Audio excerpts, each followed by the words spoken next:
வணக்கம் நண்பர்களே. இன்றைக்கு என்னுடைய சமையல் அறையில் இன்னொரு விதமான காரா பூந்தி எப்படி செய்கிறதுன்னு செய்து காட்டுறேன். ஏற்கனவே ஒரு வீடியோ போட்டிருக்கேன்.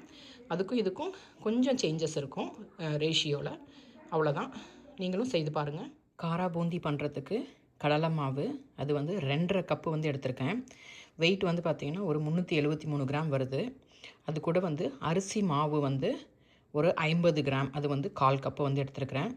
உப்பு 1/2 டீஸ்பூனு, மஞ்சத்தூள் 1/4 டீஸ்பூனு, பெருங்காயத்தூள் 1/4 டீஸ்பூனு, பேக்கிங் சோடா 1/8 டீஸ்பூன் எடுத்திருக்கேன். இதெல்லாம் மிக்ஸ் பண்ணி வச்சுக்கலாம். ஓகே, இதை ஃபஸ்ட்டு மிக்ஸ் பண்ணிக்கலாம்.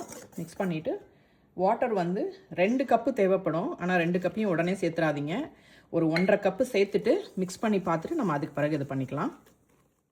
அடுப்பில் வானல் வச்சுட்டு அதில் எண்ணெய் எடுத்துக்கோங்க. எண்ணெய் சூடானதும் ஒரு துளி மாவை ஊற்றி பார்த்திங்கன்னா அந்த மாவு டக்குன்னு எலும்பி வந்துருச்சுன்னா எண்ணெய் தயாராச்சுன்னு அர்த்தம்.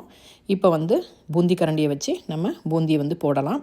பூந்தி கரண்டிக்கும் அந்த எண்ணெய் பாத்திரத்துக்கும் டிஸ்டன்ஸ் கரெக்டாக இருந்தால் தான் உங்களுக்கு பூந்தி சரியாக வரும். நீங்கள் முத தடவை ஊற்றுறப்ப கொஞ்சமாக ஊற்றிட்டு பூந்தி ரெடி பண்ணி எடுத்துருங்க. அதுக்கு பிறகு நம்ம கூட ஊற்றிக்கலாம்.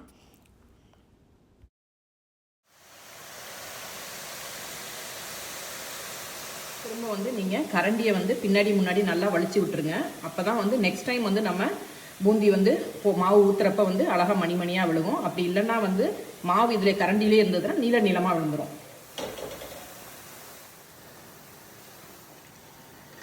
ஓகே, உங்களுக்கு அந்த ஆயில் சத்தம் நின்னதும் நம்ம இதை எடுத்துடலாம். பூந்தி தயாராகிரும். வச்சுக்கோங்க. இப்போ நம்ம சீக்கிரமாக வலிச்சு எடுக்கிறதுக்கு உங்களுக்கு வசதியாக இருக்கும்.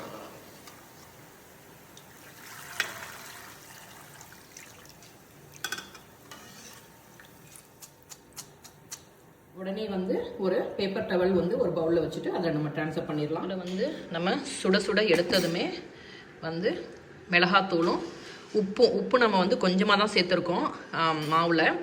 ஆனால் இப்போ நம்ம ஆயில், ஏன்னா கொஞ்சம் அந்த ஆயில் இருக்கிறப்பவே உப்பும் மிளகாத்தூளும் சேர்த்து நம்ம குலுக்கி விட்டுடலாம். காரா பூந்தி தயாராகிருச்சு. இதில் கருவேப்பிலையும் பூண்டும் நசுக்கி போட்டு தாளித்து கொட்டிக்கோங்க. நான் இதை மிக்சரில் சேர்க்க போகிறேன். அப்போ அதில் சேர்க்கறதுனால நான் இப்போ இந்த வீடியோவில் நான் காட்டலை.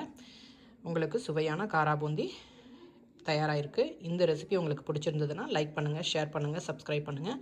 என்ஜாய். தேங்க்ஸ் ஃபார் வாட்சிங்.